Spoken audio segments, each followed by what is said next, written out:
یہ فیصلے حکومت بکنتے پارلیمان بکنتے مگندے کہ یہ گپ چونا بے وزن نہیں بلکہ وزن دارت تھے کہ باید پارلیمان یہ اختیار بیدارت تھے کارجہ پالیسی بابت تو نواز شریف پوچھتا کہ کئی گونا چھ وڑے سیادی دارگی گے آ سیادی اختیار آما مردم بکنا کہ مالک کا ووٹ زیرہ پارلیمان کایا پدا نمائندگی اکے گپا مدام کننتے مگندے کہ آمریت بھی یا جمہوریت بھی ہر زمانہ کا کارجہ پالیسی اسرا ایک گپت کا گا کہ نمائندہ نہ آئی اسرا واقو اختیار نیستیں پمش کا اے وڑے جاورال پیدا بنتے وتی گپا رنترا دیما برے میں گونا ادا تجزیہ کار عامر حسین امرداری کا نہ گئیں کہ آئیے گونا اے گپرپا دیما برے. السلام علیکم عامر حسینی صاحب. وعلیکم السلام. عامر حسینی صاحب جس طرح کہ ہم دیکھتے ہیں کہ کارجہ پالیسی کے حوالے سے مشکلات کافی پیدا ہوتی ہیں. نواز شریف نے بھی کہا ہے کہ کارجہ پالیسی کا حق ہے وہ پارلیمان کو ہونا چاہیے, کس ملک کے ساتھ تعلقات کیسے رکھے جائیں یہ نمائندہ حکومت نمائندہ لوگوں پارلیمان کا حق ہے. آپ اس بارے میں کیا کہتے ہیں؟ دیکھیں آئیڈیل صورتحال میں تو یہ بالکل ایک ٹھیک بات ہے کہ ایک پارلیمنٹ کو ہی ڈیوائز کرنی چاہیے خارجہ پالیسی جی, لیکن پاکستان کے اندر ہم یہ دیکھتے ہیں کہ جمہوریت ایک ٹرانزیشنل پیریڈ سے گزر رہی ہے اور اس ٹرانزیشنل پیریڈ میں جو لوگ اب ان خواہشات کا اظہار کر رہے ہیں کہ پاکستان کی خارجہ پالیسی کو آزاد ہونا چاہیے, ذرا 3 سالوں میں ذرا ان کے میرا خیال ہے طرز عمل اور ان کے اقدامات کو دیکھا جائے تو انہوں نے موجودہ سویلین گورنمنٹ کو کسی بھی کروشل موقع پر ایسی سپورٹ مہیا نہیں کی جس سے کسی آزاد خارجہ پالیسی کی بنیاد رکھی جاتی. عامر حسینی صاحب اگر وہ یہ بات کر رہے ہیں تو وہ کسی تناظر میں کر رہے ہیں کہ جو ان کیمرہ سیشن ہوا پارلیمان کا اس میں ہم نے یہ دیکھا کہ مسلح افواج بھی یہی بات کہہ رہی ہے کہ پارلیمان کی طرف سے جو پالیسی بنائی جائے گی وہ سب کے لیے قابل قبول ہے. تو اس تناظر میں وہ یہ کہہ رہے ہیں, آپ کو نہیں لگتا کہ وہ سیاق و سباق سے ہٹ کر بات نہیں کر رہے؟ دیکھیں مجھے ایک سوال اٹھانا ہے اس موقع پر جو ہمارے مین اسٹریم میڈیا میں بھی کوئی نہیں اٹھا رہا. سوال یہ ہے کہ یہ جو دفاعی کیبنٹ کمیٹی ہے یہ کیا چیز ہے جس میں آپ نے تمام سٹیک ہولڈرز بٹھائے ہوئے ہیں اور اس حوالے سے پارلیمنٹ کیبنٹ کمیٹی یہ جو ڈیفنس کیبنٹ کمیٹی ہے یہ جو کچھ کرتی ہے اس کے حوالے سے کس کو جواب دے.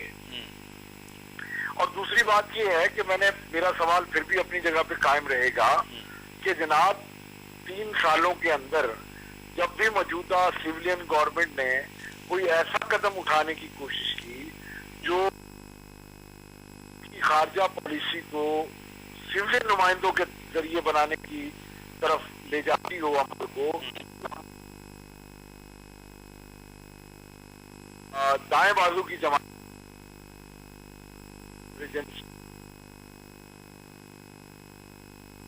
سارے کے سارے وہ لوگ ہیں جنہوں اور اس سے پہلے آئی ایس آئی اور آئی ایس آئی کے انٹرنل ونگ اور آئی بی کو جو ہے وزارت خارجہ کے وزارت داخلہ کے بعد کرنے کے نوٹیفیکیشن کی مخالفت کی تھی. میں یہ سمجھتا ہوں عامر حسینی صاحب جس طرح کے آپ بات کر رہے ہیں یہ بالکل ہی واضح ہے کہ کس نے ماضی میں کیا موقف اختیار کیا. آپ نہیں سمجھتے ہیں کہ اب ایسا وقت آ چکا ہے کہ ان پالیسیز پر نظر ثانی کی جائے, وہ وقت نہیں آیا؟ نہیں, یہ تو اس وقت جو حالات بنا رہے ہیں یہ حالات تو اس طرف جا رہے ہیں کہ یہ سارے مل کے بیٹھ کے آپس میں کوئی پالیسی ڈیوائز کر لیں, لیکن یہاں بہت بڑے بڑے سوال ہیں جو جنہیں نہیں اٹھایا جا رہا کہ آخر وہ کون سی, آپ جب ابھی تک کوئی ایسا قانون نہیں لے کر آئے جو آپ کی ایجنسیوں کو کسی قانون کے دائرے میں لا کر انہیں پوچھ ان کے کیے گئے اقدامات کو کہیں کسی جگہ پہ جا کے کسی فورم پہ جا کے قابل یعنی احتساب اور ان کو جانچا جا سکے, ان کے صحیح اور غلط ہونے کا فیصلہ کیا جا سکے. کوئی ایسا قانون موجود نہیں اور ان کی جو فنکشن ہے اکثر فنکشن ان کے غیر قانونی قرار پاتے ہیں. یعنی وہ کہیں چھاپا نہیں مار سکتے, کسی کو اگر اپنی تحویل میں رکھتے ہیں تو وہ بھی غیر قانونی طور پہ رکھتے ہیں. اس حوالے سے کوئی قانون سازی موجود نہیں. تو عامر حسینی صاحب یہ داخلہ و خارجہ پالیسیوں کے معاملات ہیں. میں یہی کہہ رہا ہوں کہ اب جو صورتحال آئی ہے, اب جو بحران آیا ہے ایبٹ آباد کے واقعہ کے بعد, اس بحران کے تناظر میں ایسا موقع جمہوری حکومت کے ہاتھ نہیں آیا کہ وہ ان معاملات کو دے کے ایسی پالیسیاں, ایسی قانون سازی کے حوالے سے اقدامات اٹھائے. دیکھیں میں یہ سمجھتا ہوں کہ موجودہ حکومت کی فوٹنگ آپ دیکھیں کہ وہ چند اتحادیوں کے سہارے چل رہی ہے, اور اس کو دیکھیں مسلم لیگ نون جو ہے وہ بڑی بظاہر تو بڑی اصولی باتیں کر رہی ہے, لیکن سوال یہ پیدا ہوتا ہے کہ موجودہ گورنمنٹ کو آئسولیٹ کرنے میں اس کا اپنا کتنا بڑا کردار. دیکھیں جو جمہوری اس ملک میں دو بڑی جمہوری پارٹی, پاکستان پیپلز پارٹی اور دوسری مسلم لیگ نون, لیکن ہم نے یہ دیکھا کہ وہ کسی بھی بڑے اہم مسئلے کے اوپر ایک دوسرے کے ساتھ مل کے بیٹھ نہیں سکی. میاں صاحب جو ہیں وہ کبھی 17 نکاتی ایجنڈا لے کے سامنے آ جاتے ہیں, کبھی 3 دن کی ڈیڈ لائن دے دیتے ہیں, لیکن انہوں نے کبھی بھی کسی ایسے معاملے پہ کنسنٹ کرنے کی ضرورت محسوس نہیں کی جس سے آپ یہ جو پارلیمنٹ مضبوط ہوتی. بلکہ میں تو یہ سمجھتا ہوں کہ کانشیسلی یا انکانشیسلی ان کے اندر جو عقاب بیٹھے ہوئے ہیں, ہاکس بیٹھے ہوئے ہیں, انہوں نے ایسی نوبت ہی نہیں آنے دی کہ یہ دونوں پارٹیاں مل کر کوئی آزاد خارجہ پالیسی کی طرف قدم بڑھا سکتی ہیں. دیکھیں میں یہ سمجھتا ہوں کہ آج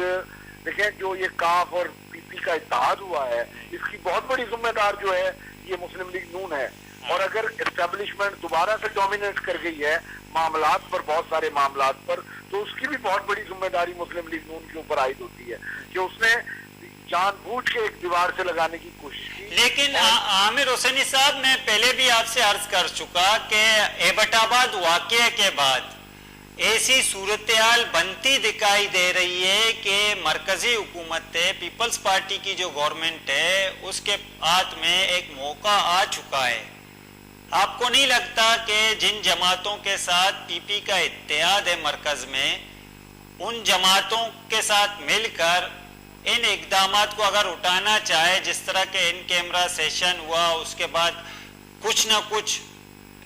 بریک تھرو سامنے آیا, قرارداد منظور ہوئی, تو ایسے اس موقع پر یہ اقدام نہیں اٹھایا جا سکتا کہ صورتحال کو قدرے بہتر بنایا جائے خارجہ پالیسی کے حوالے سے. ریئلسٹک بنیاد پہ, جسے آپ پریگمیٹکزم کہتے ہیں, بنیادی طور پہ اس کا تقاضا یہ ہے کہ دیکھیں اس وقت حکومت جو ہے نا, حکومت کی پوزیشن یہ ہے کہ وہ کیانی صاحب اور جنرل شجاع پاشا صاحب کو وہ کسی صورت میں ریموو نہیں کرنا چاہتی. اور جبکہ اس پہ سیاست ہو رہی ہے نا, مسلم لیگ نون چاہتی ہے کہ موجودہ جو عسکری قیادت ہے وہ ریشفل ہو جائے, اور اس کو یہ نظر آ رہا ہے کہ پتہ نہیں اگر یہ کیانی صاحب اور یہ شجاع پاشا صاحب پیپلز پارٹی کے ساتھ رہے یا موجودہ کولیشن گورنمنٹ کے ساتھ رہے, تو شاید وہ پھر اگلے الیکشن میں جسے یہ کہتے ہیں کہ پنجاب کا اقتدار بھی ان کے پاس نہ رہے. اصل میں آپ اسے چھوڑ دیں کہ یہ جو نعرے بازی ہو رہی ہے, اس کے پیچھے دیکھیں کہ کیا سیاست چل رہی ہے. اس کے پیچھے تو یہ سیاست چل رہی ہے کہ اگر پیپلز پارٹی یا موجودہ گورنمنٹ کیانی صاحب سے جھگڑا مول لیتی ہے, انٹیلیجنس فیلیور کی ذمہ داری اگر وہ جنرل شجاع پاشا کے اوپر ڈالتی ہے یا ایجنسیوں کے اوپر ڈالتی ہے, تو براہ راست محاذرائی شروع ہو جائے گی فوج سے. مجھے آپ یہ بتائیں کہ اس محاذرائی میں کیا مسلم لیگ نون پاکستان پیپلز پارٹی کے ساتھ کھڑی ہوگی, اس حکومت کے ساتھ؟ نہیں, ایسا نہیں ہوگا, بلکہ ایسا ہوگا لیکن عامر حسینی صاحب, جس طرح کہ آپ کہہ رہے ہیں کہ نائلی کے بارے میں, تو ایبٹ آباد کا جو واقعہ ہوا, ایجنسیز نے, انٹیلیجنس اداروں نے یہ بات تسلیم کر لی کہ وہاں نائلی پائی گئی ہے. یہاں محاذ آرائی کا آپ کیسا امکان دیکھ رہے ہو کہ اگر ایسی محاذ آرائی پیدا ہو جائے جس کے بعد پیپلز پارٹی اکیلی رہ جائے؟ محاذ آرائی تو اس وقت پیدا ہو جائے گی جب آپ کسی کو ریشفل کریں گے اور دوسرا بندہ لائیں گے, اور اس بات کی کیا گارنٹی ہے کہ دوسرے بندے کے ساتھ ورکنگ ریلیشن شپ موجودہ پی ایم کی اور ایوان صدر کی اس طرح سے بن سکے جس طرح سے آج کیانی صاحب یا شجاع پاشا صاحب سے بنی. لیکن عامر حسینی صاحب یہ بھی تو ہے نا, جنرل شجاع پاشا نے کل یہ پیشکش بھی کی تھی کہ میں استعفیٰ دینے کو تیار ہوں. لیکن گڈ گیسچر تو ہوتا ہے نا, تیار ہونا اور بات ہوتی ہے, دے دینا اور بات ہوتی ہے. لیکن یہ تو ہے کہ اتنا بڑا واقعہ ہوا, اس واقعے کے پیش نظر انہوں نے یہ آفر کی کہ اگر ایسی صورتحال ہے, نااہلی پائی گئی, بہت سارے مسائل ہیں, تو اگر ایسی صورت میں فرض کریں کہ وہ ریزائن بھی کر دیتے, تو آپ کیا سمجھتے ہیں کہ پیپلز پارٹی کے ساتھ ان اداروں کی محاذ آرائی کا امکان تھا, خدشہ تھا؟ دیکھیں, اگر وہ ریزائن کرتے ہیں تو میرا یہ خیال ہے کہ نیا آنے والا بندہ جو ہے اس کے ساتھ ریلیشن شپ شاید نہ قائم ہو سکے, اور اگر اس مرحلے پر کوئی بندہ ہٹایا جاتا ہے تو میری پریڈکشن یہ ہے کہ پاکستان پیپلز پارٹی کی کولیشن گورنمنٹ براہ راست اسٹیبلشمنٹ کے ساتھ کانفلکٹ میں جائے گی, اور اس کا فائدہ, اور